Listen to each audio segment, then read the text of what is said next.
Welcome, everybody. This is episode number 1 of our live program, Celebrating Our Elders. It's so good to see you all the smiling faces from around the world, cousins by the dozens, people we have not seen in years. Our honored guest today is Uncle Vertyl. And Uncle, I want to thank you for letting us do this in your honor. And since you're already comfortably seated, we shall begin. It has been my pleasure to help Lenroy and Ray and Velda as they led out in the planning for this program. Raymond Kidd is our Master of Ceremonies today. Ray is a professor of mathematics and lives in the Boston area with his family. Ray, thank you again, and the program is in your hands. Thank you, Al. It's indeed a pleasure to be here with you tonight. It's very nice to see so many people out on the Zoom chat as we honor and celebrate the life of Brother Vertyl Bacchus. We are happy that you're here, friends and family. Our program will flow tonight with a statement given by Lenroy, a statement of purpose, why we're here, why we're doing this. And following that, we'll have a number of tributes done to Vertyl Bacchus. We will also have some special items of music, including a medley of piano pieces, hymns done by Kendall Bacchus, that are very special songs to Brother Vertyl Bacchus. So we'll get started and enjoy as we move forward. Good evening to everyone.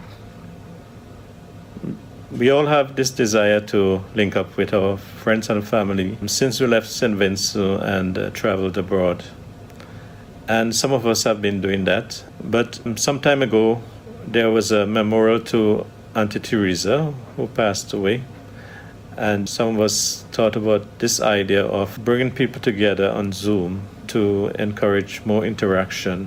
This was something that she said also that she would have liked to see in the younger generation. So a few of us got together and decided to form a committee. And Al Bacchus was one of those persons who came up with a brilliant suggestion that we start off the program by honoring our elders.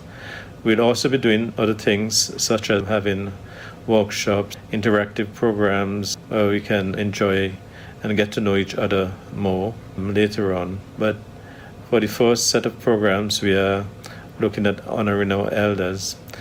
So today's program would be the first one where we will be honoring Uncle Vertyl Bacchus.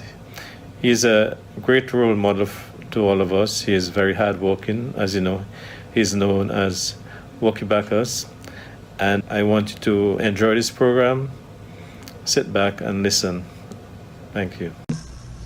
My name is Fitzroy Bacchus, and I'm supposed to be talking about Daddy's favorite Bible verse. What he told me when I spoke to him was that his favorite Bible verse is John 3:16, which we all know by heart, all of us, I should think. But in addition to that, I further learned a few things which I never knew about my dad recently after he was interviewed by Dr. Lewis. So I want to share some of this history with all of you families and friends and well-wishers. I learned that in the early 1930s, his dad, Joseph Bacchus, went to Aruba, and he spent about 2 years there. Upon his return, he brought back with him several things, and among them he brought a gramophone, several records, we call them records in those days, and a Bible story book written by Arthur Maxwell. But among the records is one by the King's Herald's Quartet, and I never knew that they were around in the late 1920s, but that was one of the collections of records that his father brought with him. And the Bible story that he brought with him, my dad said he remembered reading that Bible story book, and he remembered reading about the creation story. But it's interesting to note that Daddy said that he believed his dad came in contact with a colporteur in Aruba, and that's where he got the Bible story book. Later on, I believe at this time of his life, the seeds were planted in the heart of his dad and him as far as Christianity, because my dad, as far as I learned, didn't belong to any organized religion. It was not even Christianity or Hinduism, which we thought he was part of that world religion. But once he came in contact with Christianity, things continued to change. Later on, I learned that he had to take lunch one day to his dad in, he said, a mountain.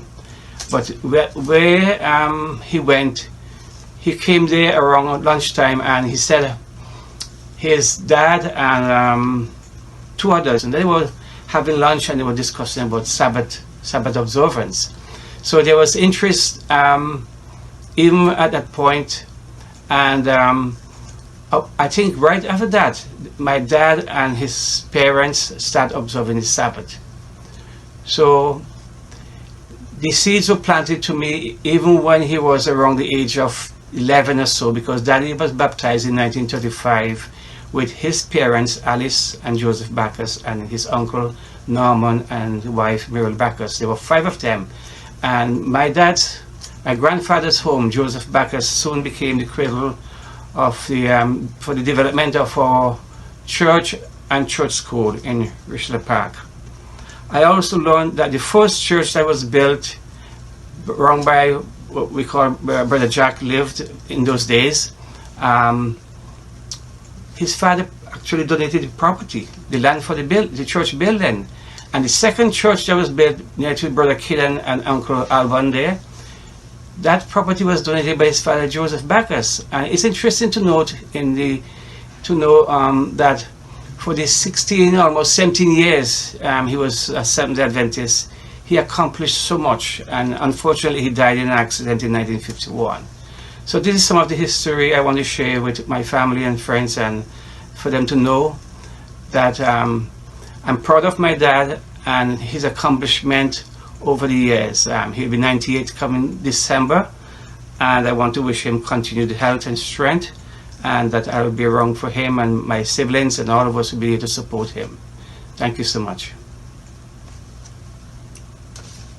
I just have one correction to the information I provided regarding the 3 gentlemen who were working the day when my dad took lunch. It was Charlie Thomas, James McDowell, and Joseph Bacchus. It was that time when Daddy had the experience of listening to them discussing about the Sabbath or Sabbath observance. So for the record, I just want to make sure that is correct information that is relayed to you all. So I'm supposed to say a word of prayer at this moment. Let's bow our heads.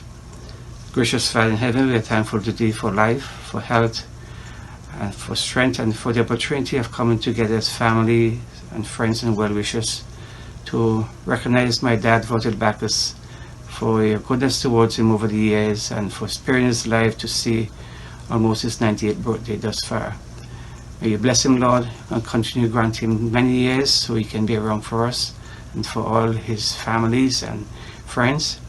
Continue to guide us in our endeavors as we go through this evening's program.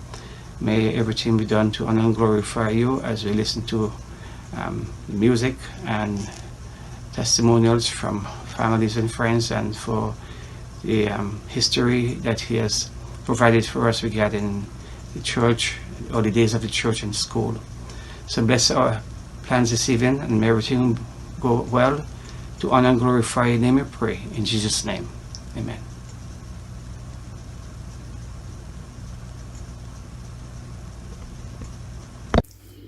Hello, good evening everyone. It's nice to see all the families on this Zoom platform. I'm joining you from England.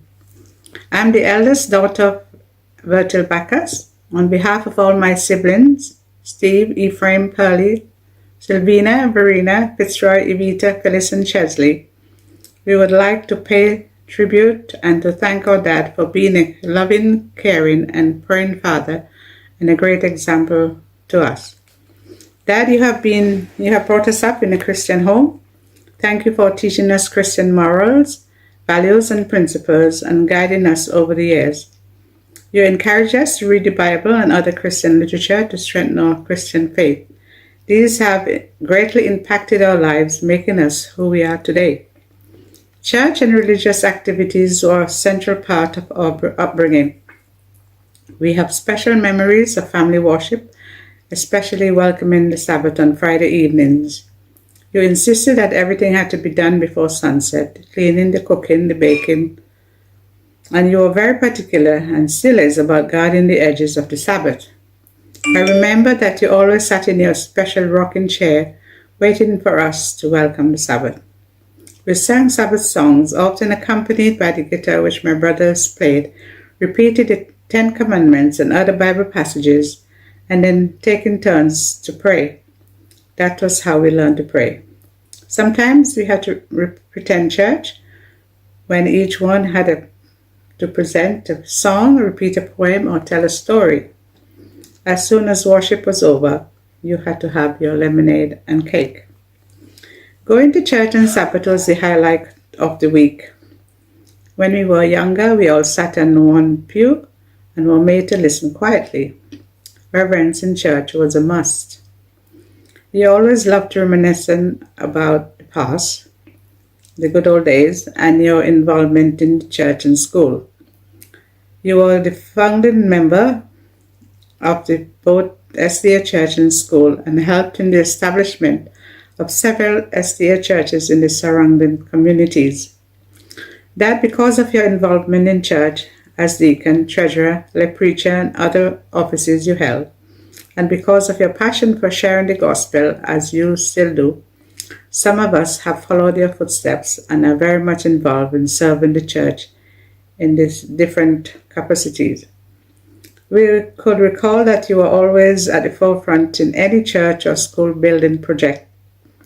You were always willing and ready to assist, and often the first on the job.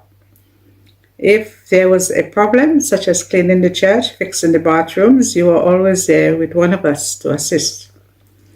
Dad, thanks for giving us a Christian education. I know you believe in Christian education. I could recall you telling us that when you became an Adventist, you left the public school and was one of the first students in the first church school held in your parents' home. You had to work very hard to keep us all in school. It was a great sacrifice, but it has paid off. Some of us went on to college and universities. We have our own families and are doing well. We have passed on the same values to our children. Dad, you taught and showed us by example that there was dignity in labor, and because you were such a hard worker, you were given the name Worky. With only a third grade education and a large family to support, you had to work very hard. Thank you for all you did to provide for us. We all supported you as we got older and helped shoulder some of the responsibilities. Whether it was bringing milk home from the mountain for breakfast before going to school, carrying the bananas from the fields to the road to be collected by trucks, carrying banana suckers to be planted or planting and weeding the vegetables, we worked together as a team. We never were without food, and most of us, what we ate came from the lands from various crops planted. On school vacations, we enjoyed our trips to Simpson, where we had a watch house. I could recall helping to cook in an oil tin and bathing in the cold Simpson River. Sometimes we venture out to pick raspberries and guavas that grew wild. We had chores to do before and after school. The girls had to take turns to cook, bake, and do the laundry, iron, and clean. The boys helped to take care of the animals and make caps. In fact, we all were involved in the cap business. On a personal note, I am thankful to my dad and the rest of the family for their help in child care for my first two children, Judy and Michelle, for a few years. Dad, you were an entrepreneur in the cap manufacturing business and also in the banana boxing plant in Calipa when you accidentally lost one of your eyes in 1979 and came to England for medical attention. I was happy to assist in your care. This led to your migration to New York, where you lived and worked for a number of years. Most of my siblings were able to move to America as a result. The family moved to Florida in 1989, where you continued to work for a number of years and later retired when Mom got sick. Thanks to your dad, Nikki and I were able to stay in Florida for almost a year. You visited us in England for special occasions, especially for Judy's wedding and Nikki's graduation. You were also happy to see some of the families while you were here in England. My family visited you occasionally in Florida. Most recently, Eldon and I visited you when you had your last eye surgery in 2018. We enjoyed visiting you. We enjoy talking to you on a regular basis, and I have been documenting some of the family history you had been giving us over the years. Evita have been taking care of you since Mom passed away, and she has been doing a great job. We do appreciate all that she is doing for you. The other siblings living in America have been assisting in whatever way they could. Occasionally, they meet with you for worship and fellowship, and I know you always look forward to this. Dad, we are thankful to you. We are thankful to that God has spared your life, and you are in fairly good health. We treasure the time we have with you, and we all love you very much. Dad, we do appreciate all that you have done for us, and we wish you long life, as you always say. You would like to live till Jesus comes, and we wish that for you. You will be 98 in December this year, 2020. May God continue to bless you and keep you strong as you continue on your Christian journey. Let us all be strong and keep the faith. And if all goes well, we hope to see you sometime in the near future. Stay safe as we are now in this pandemic crisis. Let's continue to pray for each other. Thank you and God bless. And this is from Irene and all the siblings. Thank you. Know about tomorrow. I just live from day to day. I don't borrow from the sunshine, for the skies may turn to gray. I don't worry o'er the future, for I know what Jesus said. And today I'll walk beside him, for he knows what lies ahead. Many things about tomorrow I don't seem to understand, but I know tomorrow, and I know who holds my hand. Every step is getting brighter as the golden stairs I climb, and every bird is getting brighter, and every cloud is silver lined. Every sun is always shining. There's no tears will dim the eye. At the ending of the rainbow, where the mountain touch the sky. Many things about tomorrow I don't seem to understand, for I know who's tomorrow, and I know who holds my hand.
Uncle Vertyl, it is an honor and a privilege to interview you this evening.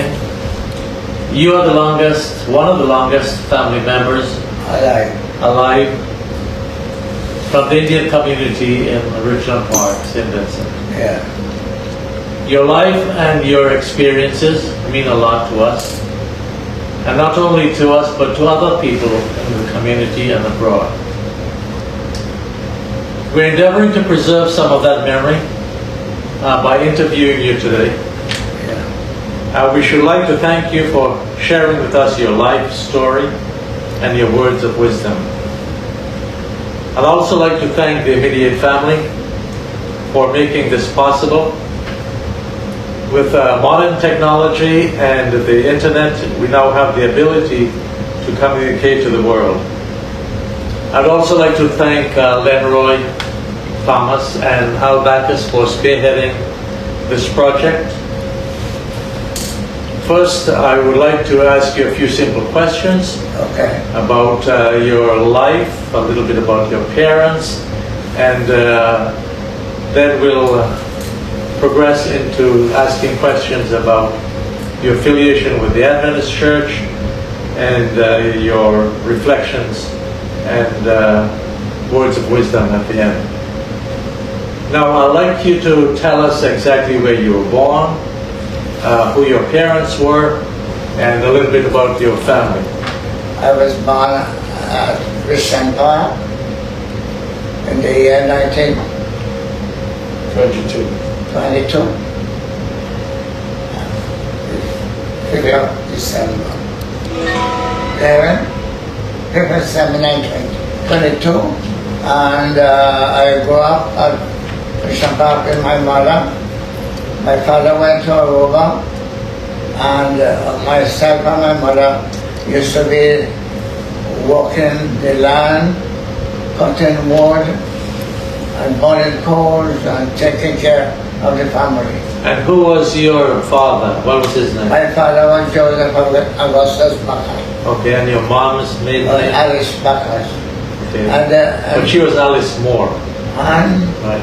Alice Moore was her first. Yes, she was Alice Moore. My father went to Aruba, spent some years there, come back home. He went another, and he brought a gramophone with song. That was special. And with hymns. And we enjoyed it. Now, how many children did your parents have?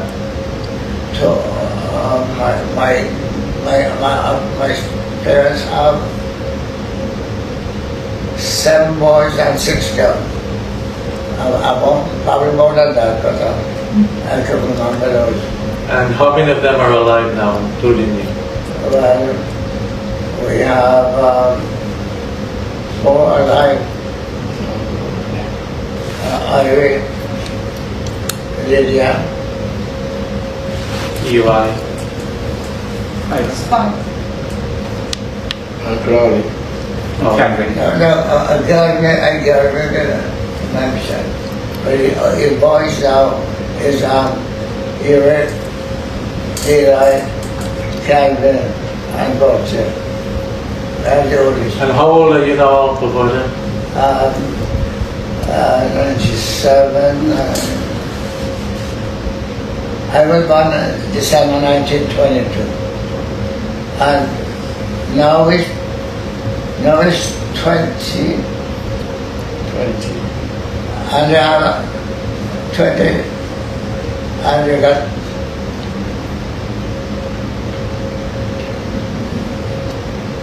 and he got 20 something now. So I don't know. Putting together how many years I am. Well, you'd be what, 98? 98 in December. Yes, Yeah. but how many December done? And in about 20. 2020, and so in December, you'll be 98. Well, how about, yes, I was thinking about, that was 2020. Right. So how at that. And I think you were born, well, you said you were born in 1922, Yeah. so that would make you 98. Okay, so no, we count it. Now, do you recall your parents' parents? Your dad's parents or your mom's parents? My father was Mr.Vertyl Bacchus, Whitney, and my mother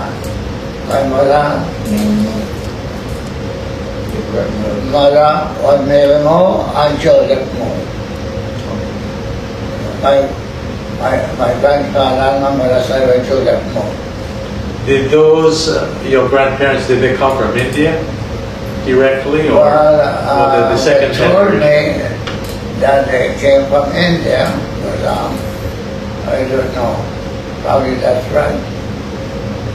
Come from India and live in Argyle for a while and moved to Bishop Park. And what kind of work did your father do? My father was a timberman. He do other work too. But most time he was cutting lumber in every mountain in Sydney. But I too, I went to Trinidad and put lumber. But my father didn't go to Trinidad. I went to Trinidad and spent 6 months cutting lumber in St. Joseph area. But your father also had a bus, right? Yeah, when he came up on the rover, he bought a bus. They used to have our route to transport making starch and cane, so he bought a bus to do that, and he used to carry passenger from home to Kingston and back. And that bus, he get an accident and he died. I was here. And how old was your dad when he died? 57. I don't remember. He was in his 50s. Yeah, he was still young. And you sort of became like the father of the home, right? Huh? You took on the responsibility as father of the home. Yeah, at the family, I support my mother and help out whatever, because my two brothers were still young, Calvin and Uri, and my sister was a baby, Lydia. So my mother had small children at home still, but I was married. What was life like growing up as a boy in Richmond Park? It was kind of rough. We had to work hard to maintain the family. I used to work the garden, and I began to put lumber when I was 17 years old. I began to work at Prospect, walking back and forth about 20 cents a day. And what kind of work you did then? Cutting grass and one day they tell me bring the hoe to backhoe to plant cotton and corn. But when I was 17 years old, I joined my father cutting lumber. I didn't really use a saw yet, but I used to use the axe, cutting the logs and so on. And we walk in Georgetown Mountain, then we walk in the mountain in Richmond Park, Montreal Mountain. And then we moved to Beaumont Mountain. And I was with my father at the time, cutting lumber in Beaumont Mountain. He must have been a very strong man, because that work was pretty hard. Yeah, well, I didn't, at first I didn't do the saw, I do the axe for it. Right. Now, how old were you when you got married? I was in 22. I don't remember. Let me see. I was 1922 and I married August. I can have it right now, but I don't know. And tell us a little about who you married the first time. I married to Paulina. She was a fatherless young lady. She was a Sunday-Baptist Christian, and she had a stepfather named Glasser Woods. And we grew up together. We used to go to the same church school at the time. Now her last name was King, right? Paulina King. Paulina King. Her father had died in Aruba in an accident. And then she had her brother George was living with the grandparents, and she was living with her mother. And how many children did you have with Paulina? We have 4. 5. The second one died. And then it was Lucy. Yeah. She died from a cold and go past the Carrington house. Past the Carrington house and he come and stay until 7 o'clock in the morning. When I go back to the hospital, I meet she did that house. She died. And when I inquired, essentially, the about did not come and the doctor for it, and her aunt, she died. So I used her.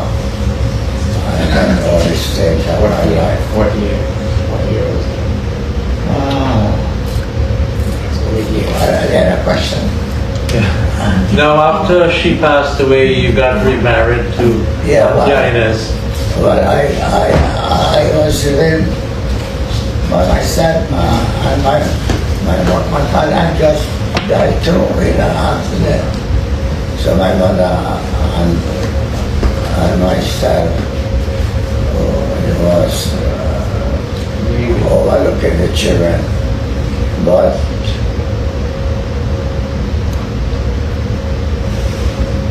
my first wife was engaged to a girl. Okay, Uncle Bertil, tell us a little bit about your second marriage. How did that come about? My first wife had a brother. Think about George? Yeah, that's George. And he was engaged to a girl named Claudine Bacchus. Then Claudine come and visit me. And she said how she started for me. So I said, well, what I ought to do. He said, well, you know something, I know a girl. And I will talk to her. So she went and talked to the second wife,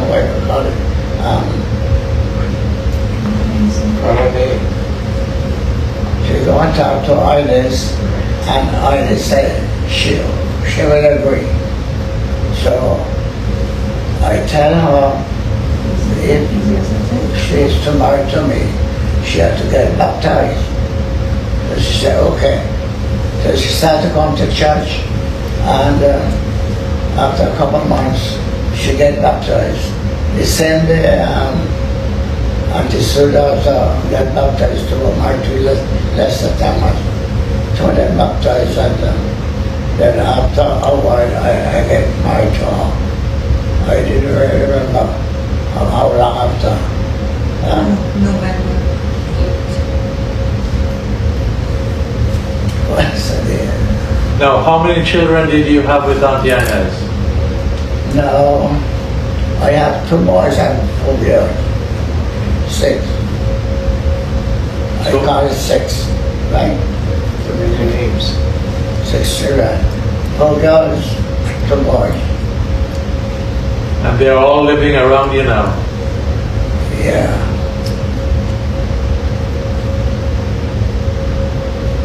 Ephraim was for holding on. He's the second wife now. Sylvina, Verena, Evita, and Chris. Yeah. Right. Calling names now. Yeah, the first 5 have 2 girls and 2 boys. Right. And your Auntie Inez had 6 children. Even in England, Polly, there was a baby, she died, but I gave her my house in St. Vincent. I leave from here, Steve in England. I'll go around and give her and then we change it to Steve. Right. And Evita now lives with you. Irina is living close by. Phyllis is living close by. Yeah. Sylvina. And Sylvia. Sylvia, Yes. yeah. So you're blessed to have your family close. Yeah, well, Fitzroy. And Fitzroy is here. And Chesley. Chesley. yeah, Shazin is right on my right hand line. Everything we need, like electric, but he knows what to do. Right. He don't flinch back. He come and help my daughter. Well, you're a very supportive family. Yeah. Everybody cooperated. Right. They were careful not to die. They don't want me to die either. Oh yeah. Now, do you have any recollection of some of the old folks that you grew up with?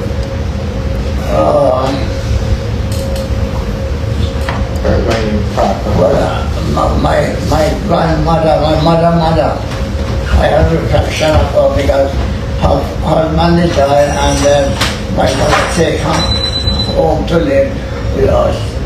And she at time was lively and I can remember her hair white and she was stayed in this small bedroom that we have.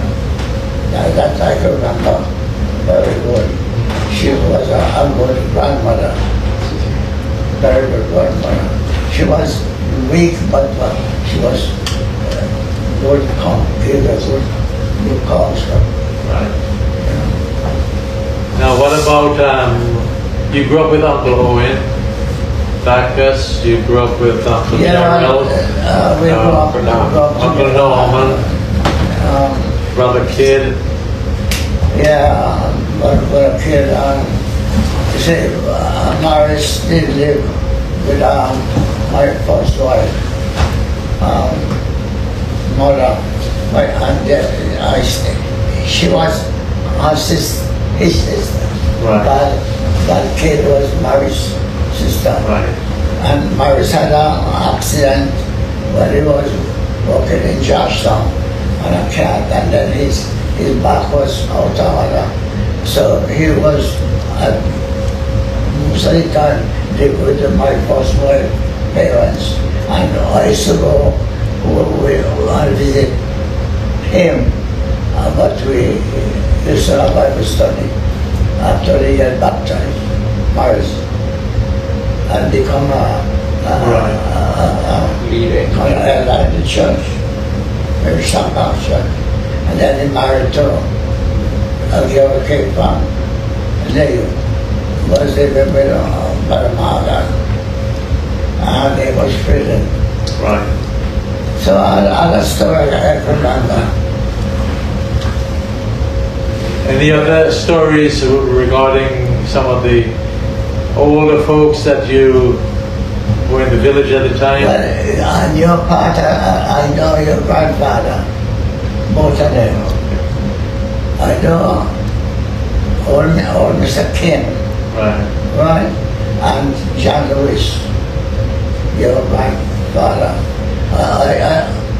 When I was young, I get my foot damaged, and your uncle, your father, Edward, right? Right.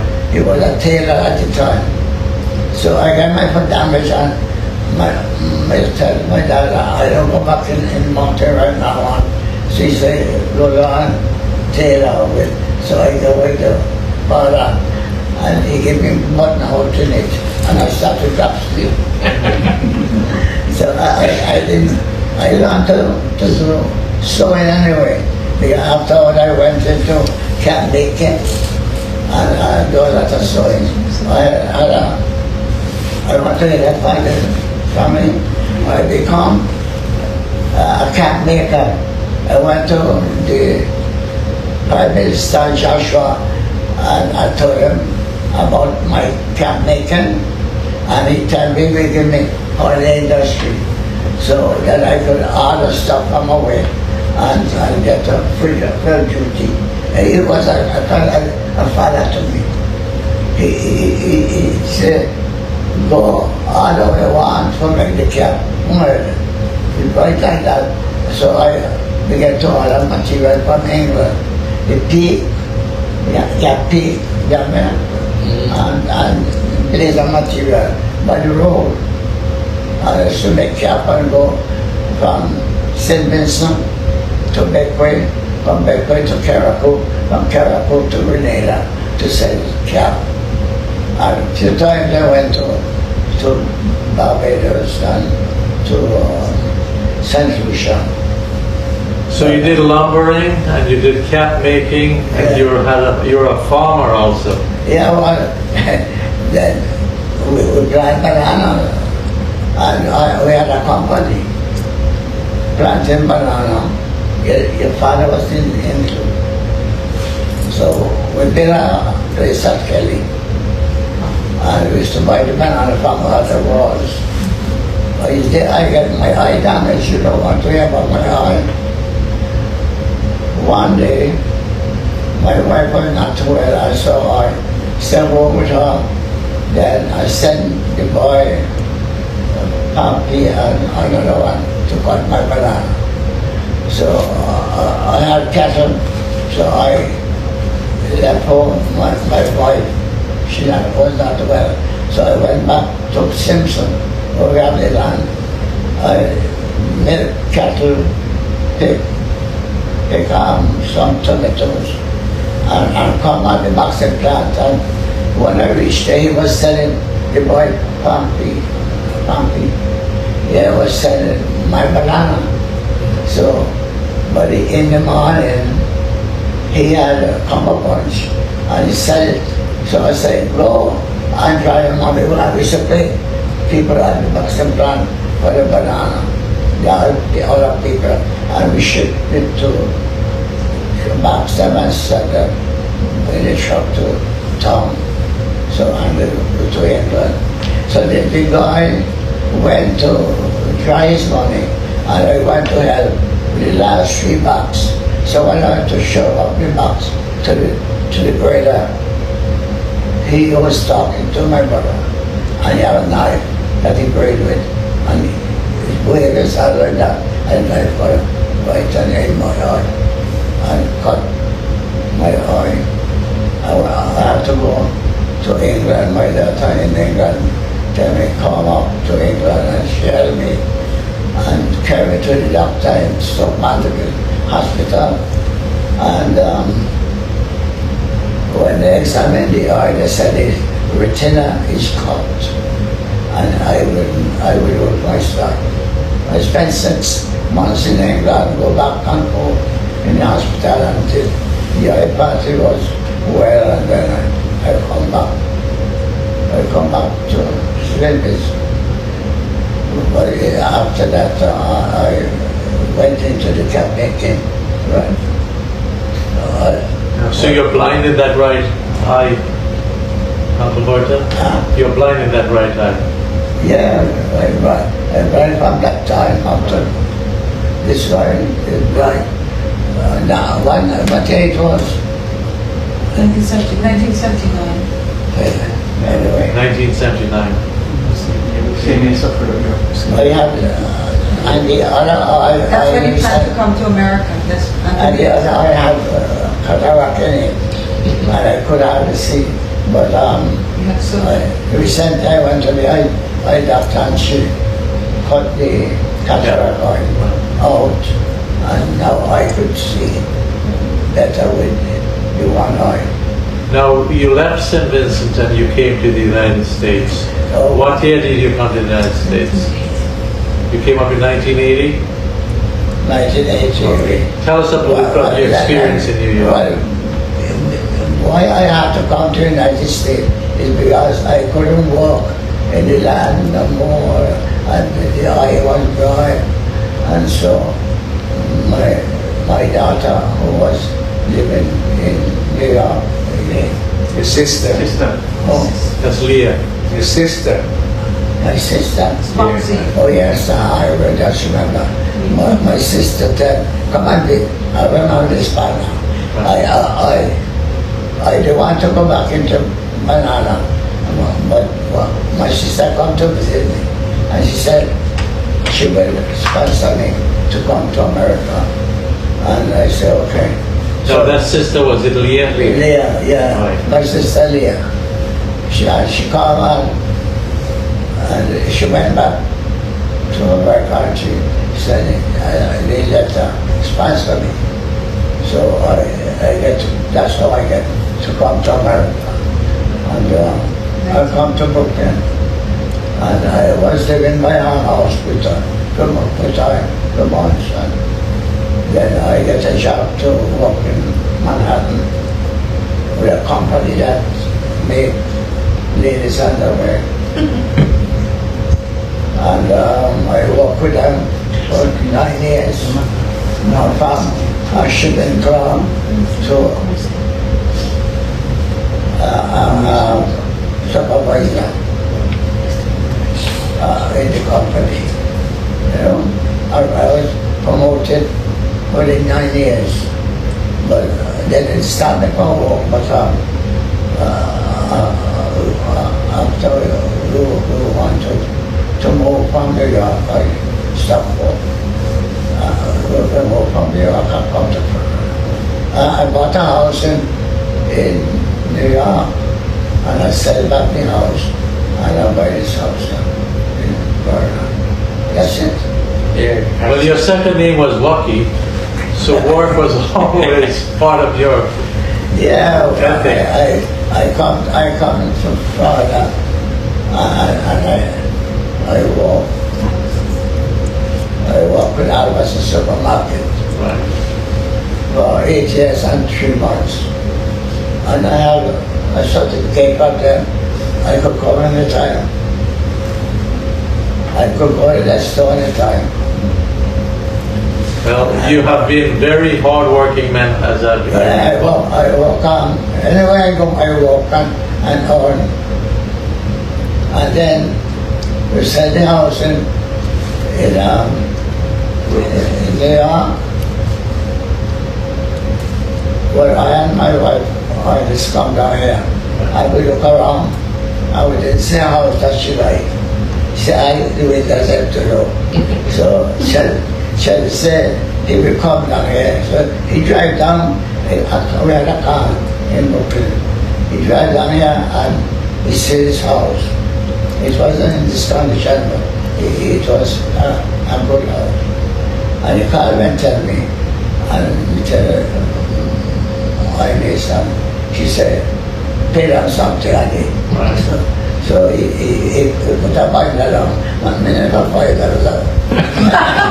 and so I sent the house that I have in Brooklyn, and I put the money in the bank, and then we bought this house, cash. Right. I remember your brother, Eddie, Yeah. had come down here first Yeah, and lived close he by. didn't buy a house over there. Yeah, I remember that. I come down and visit him when he was sick. He had a good house over there and a good backyard. Right. I used to go in the backyard and plant a seed and give them there. Before I come here and plant. He had a place of water, I used to spray down there, and used to plant that, and the color. What me to do? Uncle Vertyl, we're going to summarize what we have spoken about here. You were born in 1922. You got baptized in 1935. You're very active in the church. Your father was responsible for purchasing the land, the very first church, Adventist church in Richland Park, and also the second church in Richland Park. So we owe a lot of gratitude to you and your father. Yeah, I was, and to those. I was his backbone also. Right. My father, because everything he do, he tell me and support. Right. Very strong too. And so that nucleus of the church, actually that developed the school, was responsible for us getting education, Right. so that we can actually come abroad and develop our talents and or further our education. Yeah, in the school, I support the school 100% to operate the school. And it is quite noteworthy that within 16 years, Sister Alice William, from 1935 to 1951, when your father died, that so much was accomplished in the church. Not only in Richland Park, but also in spawning other churches in Lomans and Evesham. And Bible. And Bible. that's Paul. And Mesopotamia. And No, that came right after. Right. Now, in closing, Uncle Vertyl, do you have any other memories that you'd like to talk about, or any other experiences you'd like to share, or any words of wisdom you'd like to give us? Well, I am happy to see all my family in the truth, and my children also. And they are well taken care of as far as I know. Everybody helping themselves, and I love that. And I am happy for my family and the church also. And may God continue to bless us all. In my prayer. Amen. Amen. Thank you so much. That time. The time to be happy is now, and the place to be happy is here, right here. And the way to be happy is to make others happy and to have a little heaven down here. Oh yes, oh yes. There is something more than gold. Oh yes, oh yes. There is something more than gold in my soul. There is something more than gold. Sing one more time. The place to be happy is here, and the way to be happy is here, and the way to be happy is to make others happy and to have a little heaven down here. Happy is here, and the way to be happy is here, and the way to be happy is to make others happy and to have a little heaven down here. Oh yes, oh yes. There is something more than gold. Oh yes, oh yes. There is something more than gold in my soul. There is something more than gold.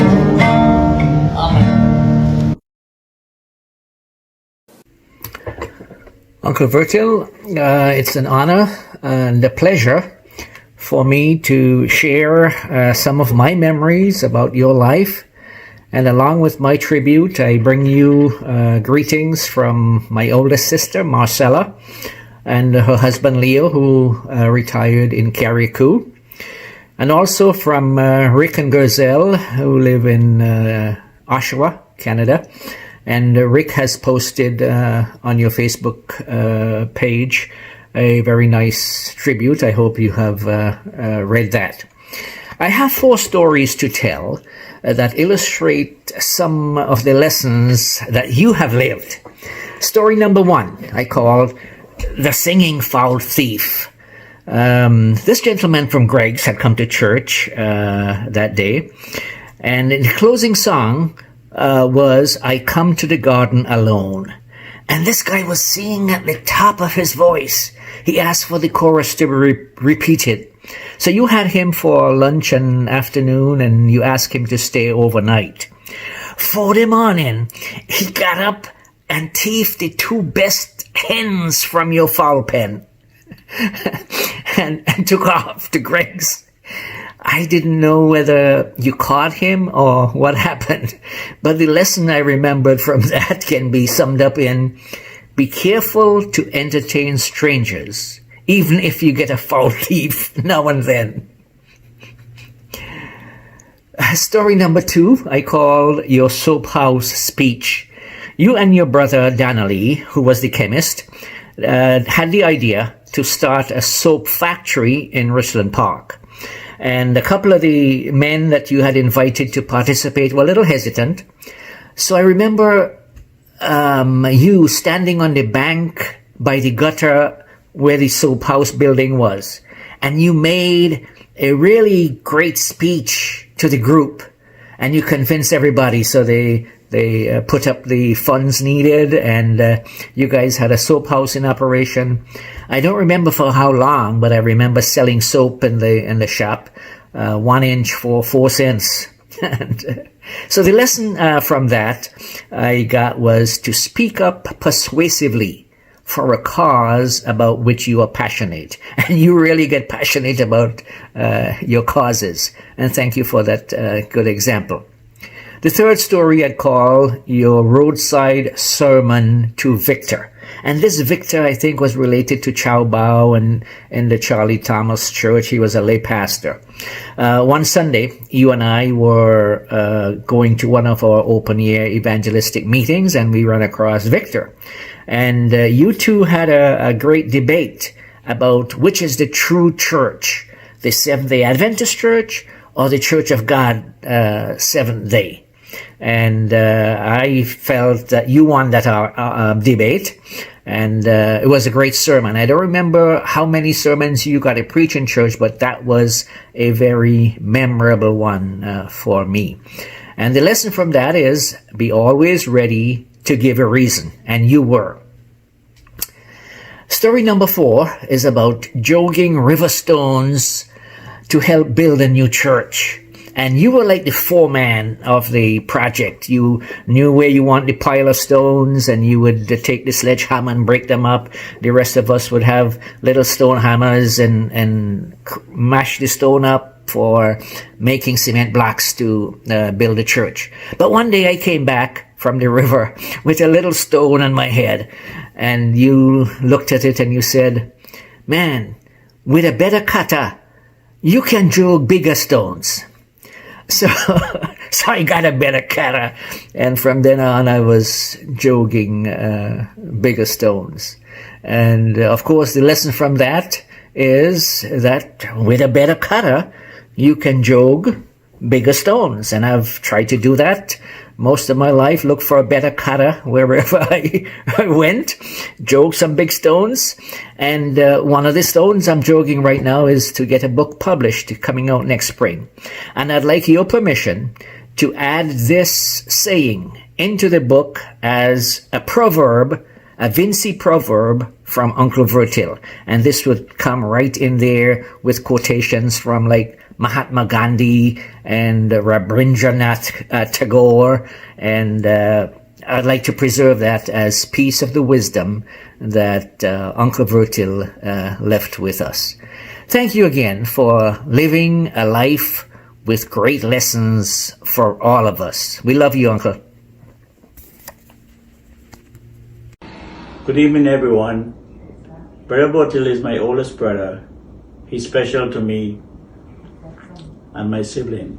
When I was a young lad growing up, he was always He was already married, so I did not remember when he was living at home. I remember when we were playing cricket in Montreal, he would come and play if Yo was with us, and then he would go and look after the cows and come back and play a few more overs with us. He's a very hard-working person and a good Christian. I and my family love him very much. I hope he will live until Jesus comes. That's what he always say. Love you, brother. May God continue to bless you and give you good health and happiness. Hello, family and friends. It's an honor to pay a short tribute to Uncle Vertyl. About 150 years ago, our foreparents left the shores of the subcontinent of India, traveled 3 months across treacherous seas to the Caribbean. They were brave, courageous, and sacrificial. Uncle Vertyl in so many ways epitomizes the values that we so much treasure. He was a strong family man, hardworking, resilient, and above all, possessing a strong faith in God and the Holy Scriptures. His father was responsible for establishing the Estia Church in Richland Park, from which spawned the elementary and secondary schools in the community. The greatest tribute we can give to Uncle Vertyl is for us to continue his legacy of faith in Jesus Christ. I have known Uncle Vertyl now for decades, and I believe his desire for us is to be faithful to the Lord Jesus Christ, and for us to pass on that torch of faith to our family and friends. We are thankful for you, Uncle Vertyl, and wish you continued good health and long life. God has blessed you, and we pray that he continues to bless you, and bless our family and friends across the world. Thank you. Good evening, everyone. My name is Judy Thomas, the eldest daughter of Irene Baptiste. Grandpa has been a role model in my life. Michelle and I spent our formative years in St. Vincent with the extended family, and Grandpa holds a special place in our hearts. We admire his zest for life and his Christian commitment and his profound love for his family. We were happy to share family events with him. He attended my wedding in 1990, and my son Zach spent his first birthday in Florida. He has visited the UK many times. Family took him on family trips to France and Belgium, and he spent his 80th birthday in the UK. More recently, the family visited him in Florida in 2017. We're happy to spend time with him and listen as he shared the family history with us. I will cherish these memories. It's great that we can meet to virtually share in this tribute with you, Grandpa. Stay strong. We love you, and we hope that we can visit you again sometime in the near future. Thank you. Hello, everyone. Just like to say a few words on behalf of my father-in-law and uncle. I would say I'm doubly blessed to have him as my father-in-law as well as my uncle. He's a man of God. He loved God, and to see his work go forward. He used to walk long distance to take the gospel to the villages around, and he's a hard worker. He came to Calder, and I remember him preaching down there at Calder, and also he sung a song, "Look upon Jesus, sinless is he, Father impute his life unto me." And he always busy doing something. If not walking in the garden, he's preaching the gospel to people all around. As he become 98 years old this December, I do wish him all the best, long life, happiness, and prosperity, and I hope that God will continue to bless him and bless his family also.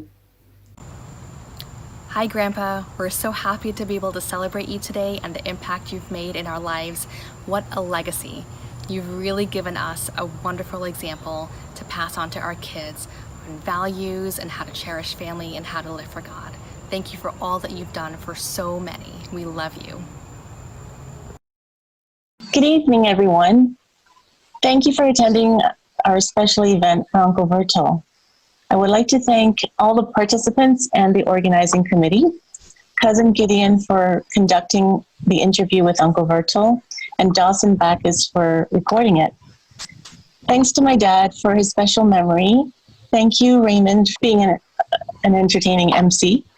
Thank you, Kendall, for your lovely musical piece, medley. And I want to especially thank the immediate family of Uncle Vertyl for their tributes, especially Irene for that wonderful, beautiful tribute to her dad, and all the musical pieces from Ephraim and everyone else who was singing. Thanks, everyone, and I hope you enjoyed this program, and hope to see you again for future events. Well, this has brought us to the end of the program, and we're so happy you stayed on the program to the end, and we hope you had a good time. Our next program is already being planned. We'll let you know the details coming up shortly. So we look forward to seeing you again on our family night get-together. All right, good night to all.